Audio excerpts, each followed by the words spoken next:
gusto ko lang i-share yung aking first ever. My first ever designer bag. I got this Gucci Bloom.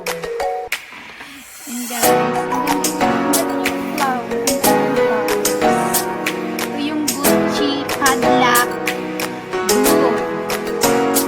Super talaga. Nung una ko pa siyang una ko pa lang siya nakita, na-inlove na ako. Okay, so, buksan na natin na. Buksan na natin. Yan. Excited na ako. Ito guys. Ang ganda pati yung ano niya ha, yung lagayan niya, yung box niya. Ang ganda siya guys, pang design. Ito yung originals. Pang design. Yan. Nakalagay dito.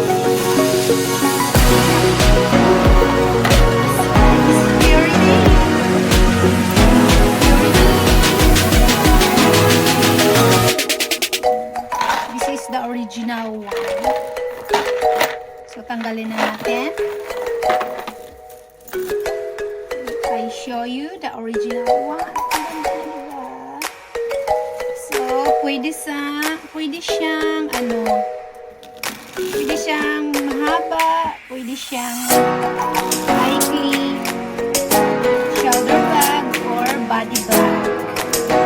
So, yan. Tibay pati yung ano niya ha, yung mga yung mga handle niya. Tibay. So, lagay na natin dyan. Tinatago ko din yung mga ito yung ano niya book niya ata. Ano ba yun? Hindi ko alam. Basta yun yung nakalagay dito. Mga Gucci book. Then, ito rin. Dalawa siya guys.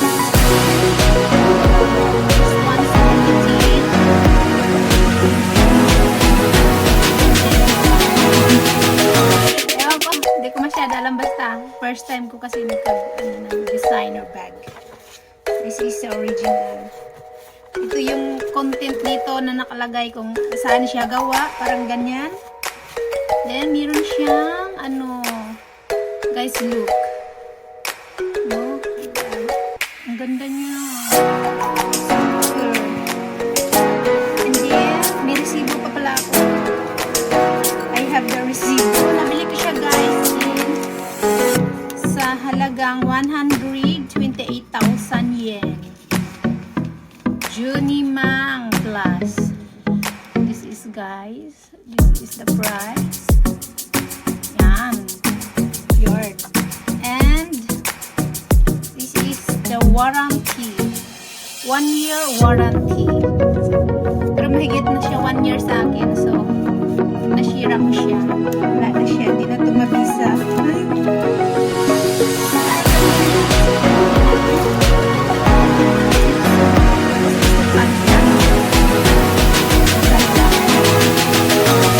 Open it. And then the loob. Ang ganda ng loob niya guys ha. May nakalagay siya dito na Gucci. Yan guys yung made in Italy Gucci. Tsaka meron siyang chip dito. Yan guys yung black. This is the original. Then meron siyang ditong pocket. Ay, na-off na yung light. My goodness, bakit? Ayaw na gumana yung light ko. Yan. I love this. Then, meron siyang K. Dalawang K niya, guys, ha. Sabi nila, pag original daw, dalawa yung K. So, ayan nga. Dalawa nga siya. Nahirapan ako. Dalawa yung K niya, guys, ha.